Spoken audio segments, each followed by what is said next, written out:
You may be seated. Thank you. His Excellency the President, President Cyril Ramaphosa, the Minister of Health, Dr. Joe Pasa, MCs of Health present, senior officials,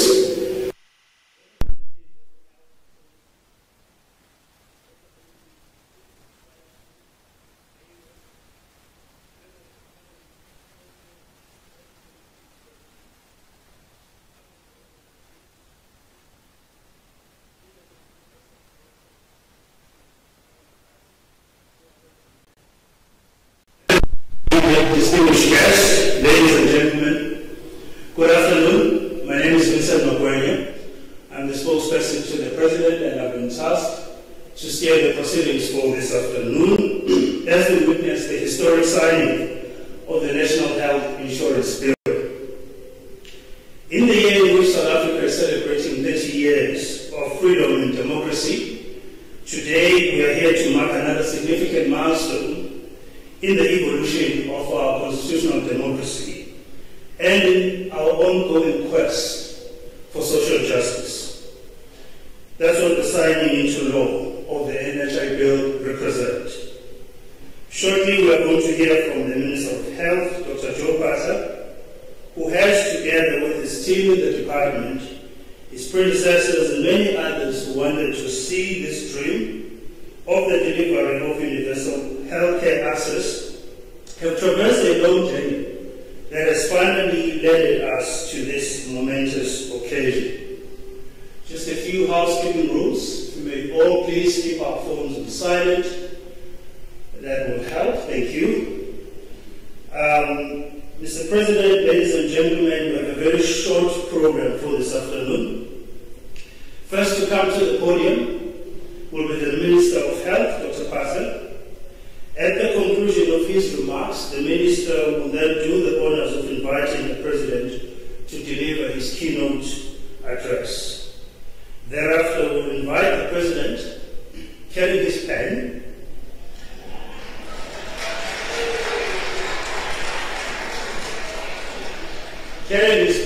which we've tested and ensured that it works.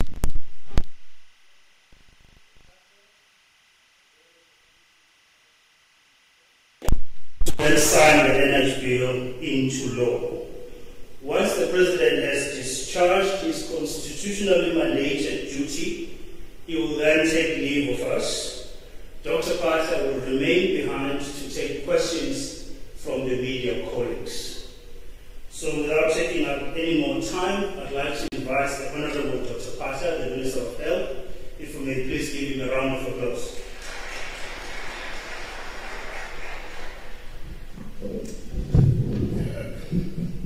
Thank you very much. Thank you very much, Program Director. And thanks for recognizing my vertical challenge. I just need the microphone.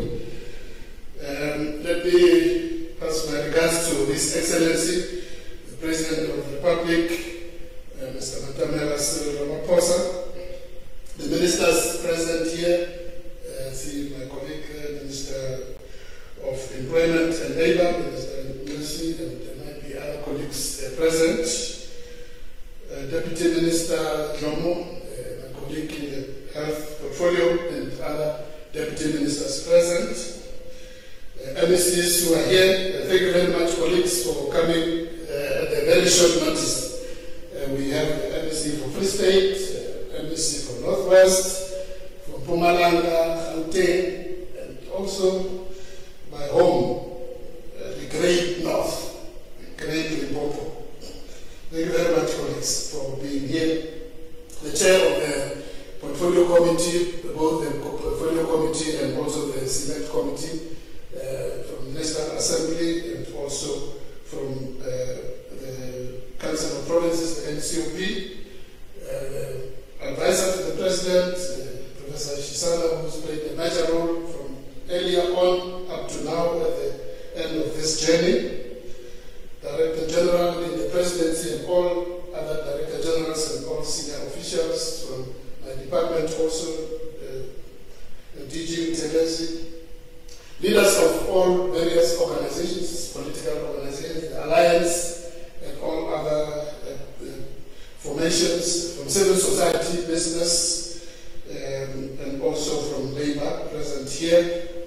Ladies and gentlemen from the media and everybody present, Dumelang, Sangonani, Abshe. Thank you very much, Mr. President, for convening us here at this citadel of power, the Union Building. After a long search for a pen, and that the pen, the most valued pen in the country and in the history, Mr. Zimane and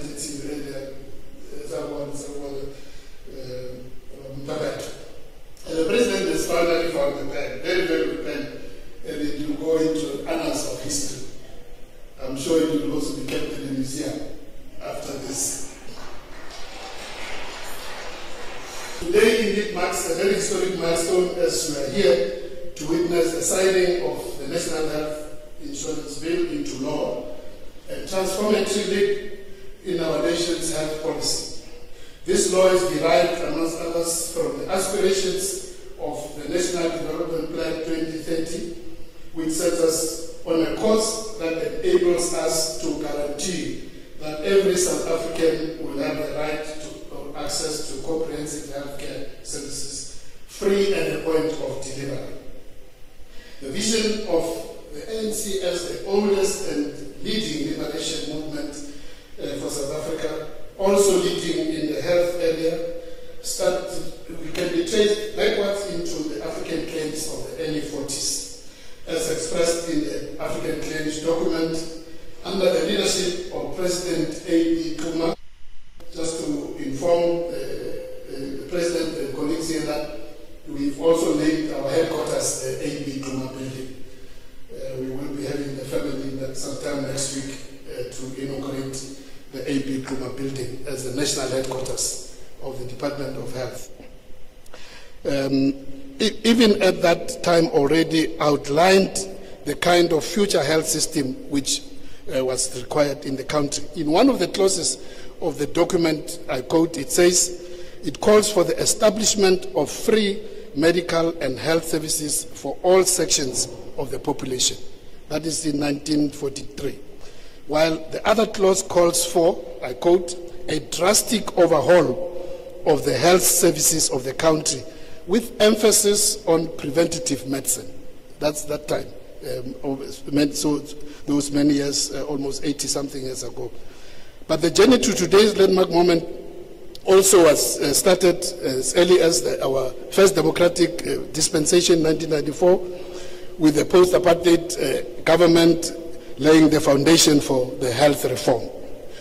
Over the decades, numerous committees, inclusive of diverse professionals and stakeholders, have been diligently working to shape the future of our health system. And I'm happy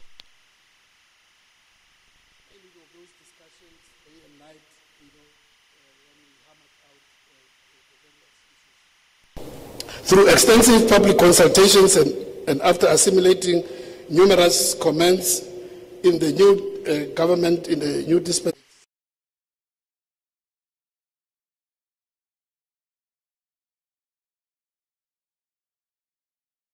All right, this is where we begin. President Cyril Ramaphosa is tomorrow expected to visit the site of a building collapse in George. The death toll currently stands at 33 and it's made up of at least 7 South Africans. 12 workers, we're told, are still in hospital while 19 others remain unaccounted for. For more on this developing story, let's bring in SABC News reporter Lerato Fikisi, who is watching developments and joins us now from the site. And Lerato...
mutual benefits envisioned by the NHI, I repeat, the shared responsibility that we all have as South Africans.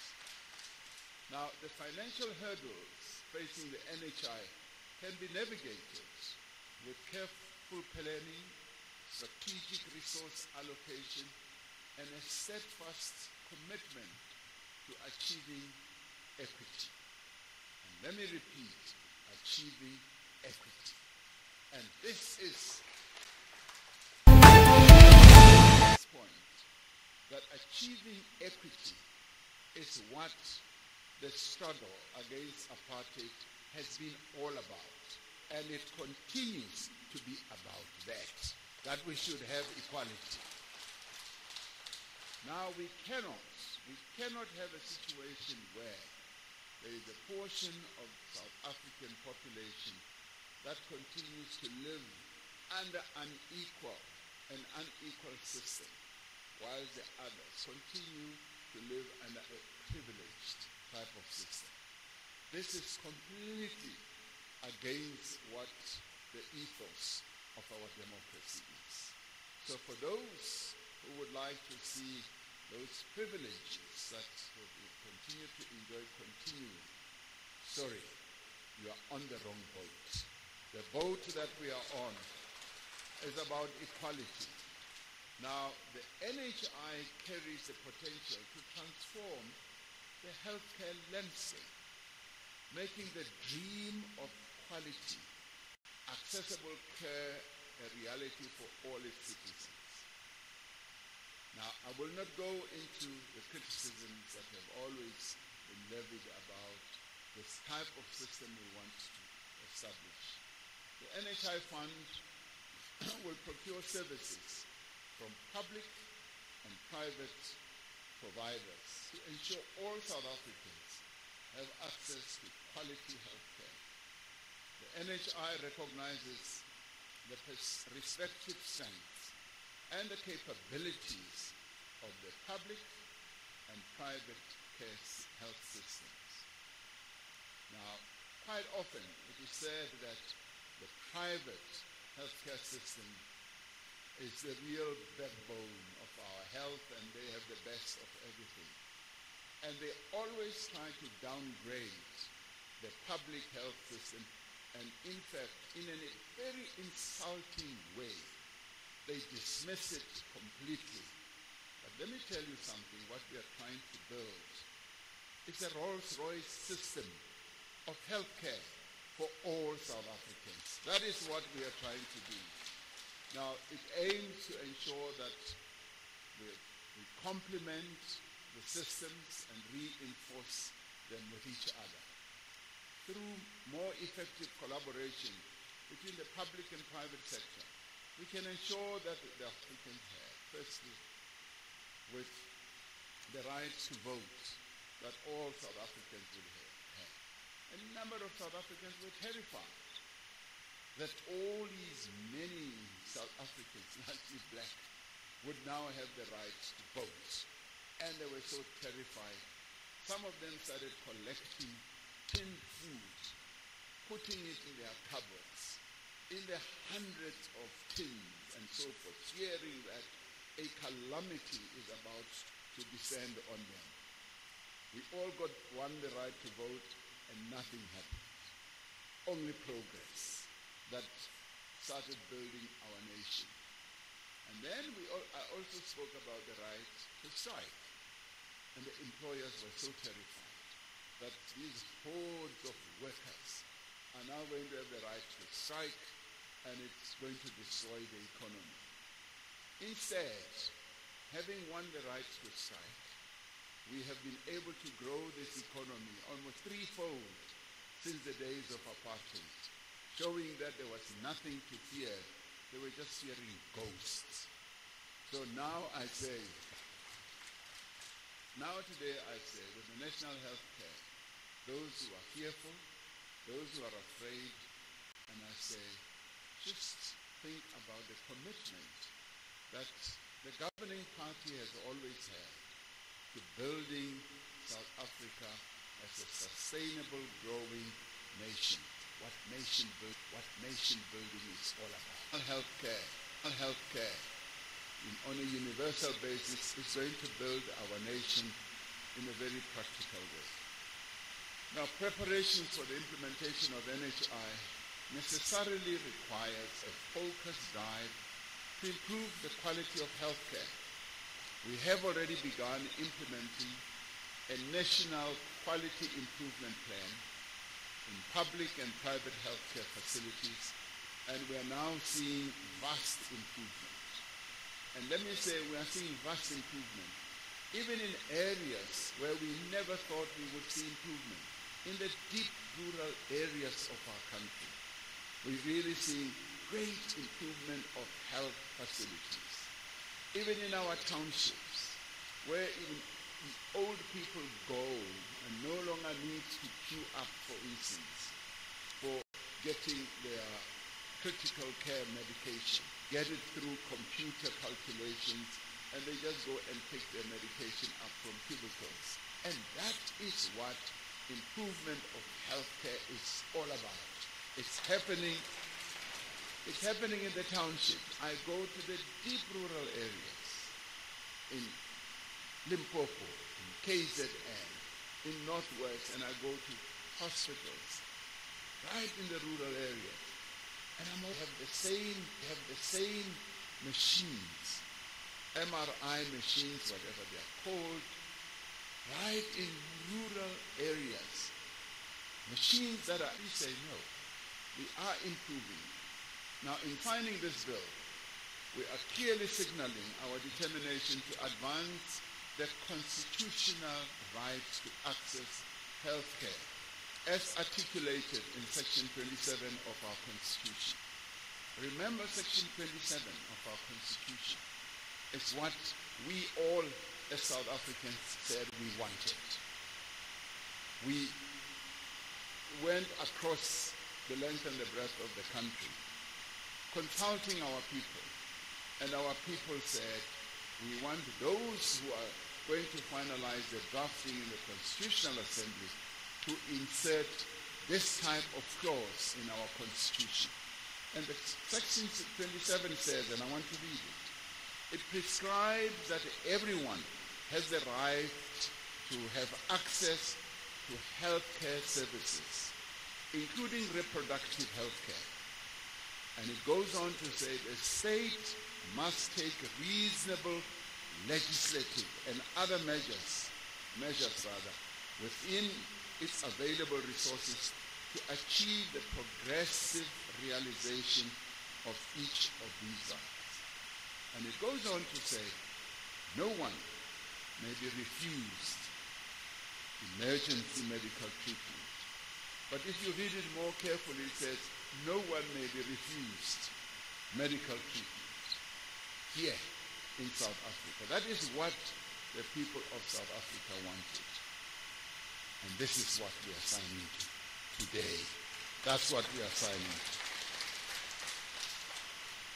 Now, Minister Pasa referred to the African. Now, given that it took 2 years for the African National Congress, this has been an 81-year struggle.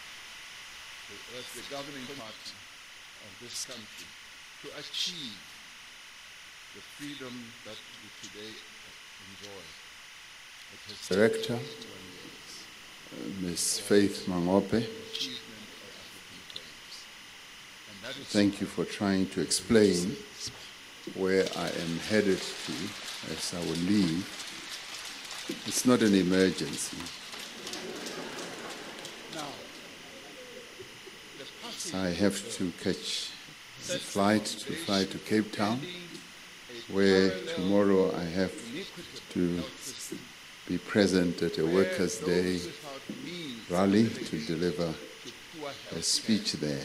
As described in 1943. Under the NHI, access to quality care will be determined by need, not by ability to pay. This will produce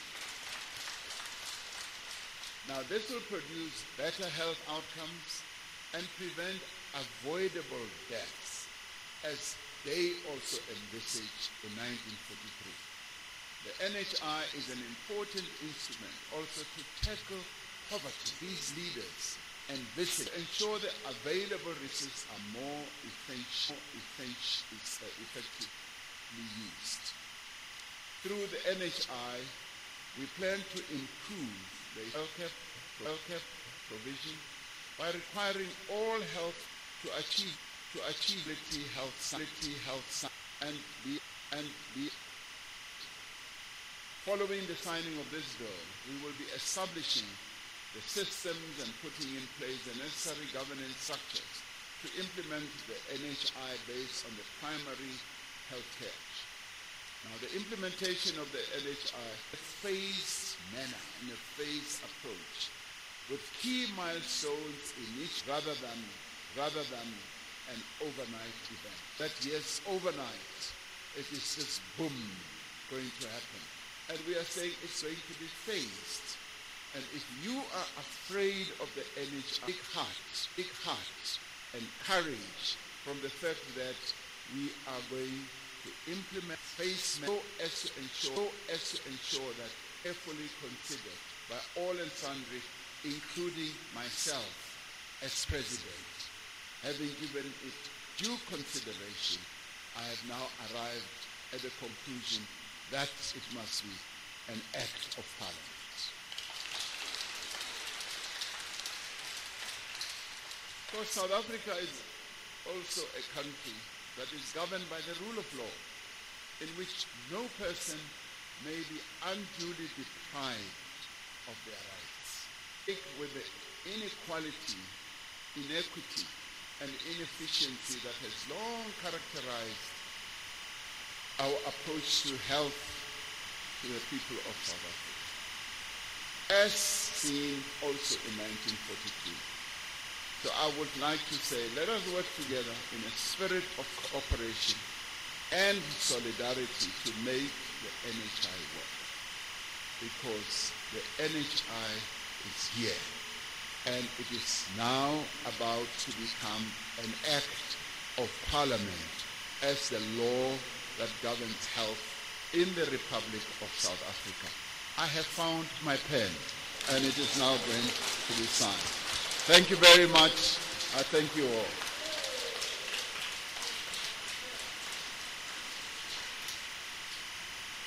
With an applause, another big round of applause.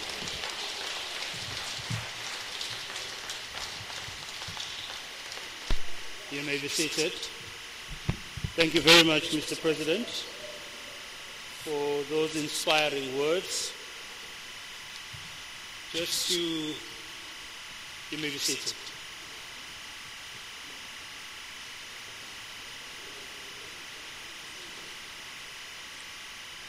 Just a few acknowledgements of some of the dignitaries that have graced us with their presence to witness this momentous occasion. We have the World Health Organization country representative amongst us, Mr. Fabian Denzako. We also have the President and the CEO of the Health Professionals Council of South Africa. We have the Chair of the Portfolio Committee, Health Portfolio Committee, Dr. Jacobs. We also have the Chair of the NCOP, Health Select Committee, Mr. Zoisile Njandu. I'd also like to recognize all health professionals that are here with us, as well as leaders and representatives of big business that are also here. I'd also like to recognize Minister Nzimande. Welcome, Professor. Also recognize Minister Tula Sinesi, the Minister of Employment and Labor. And lastly, recognize Ubaba Udinando, the Deputy Minister of Health, Dr. Sonsenis. We also have, lastly, the DG and the presidency in our midst, and we also have the DG from the Department of Health, Dr. Nicholas Kitt, who has a lot of work ahead of him in ensuring, my apologies,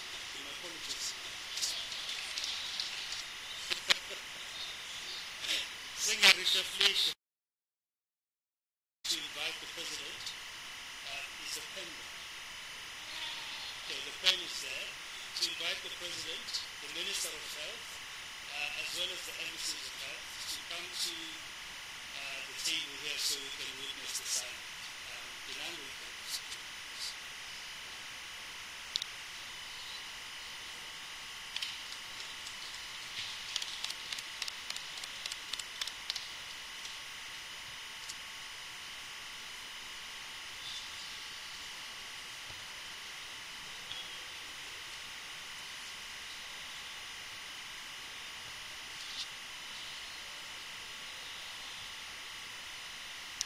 If we may please sit up, because we're blocking the view of the cameras at the back. Is a live event.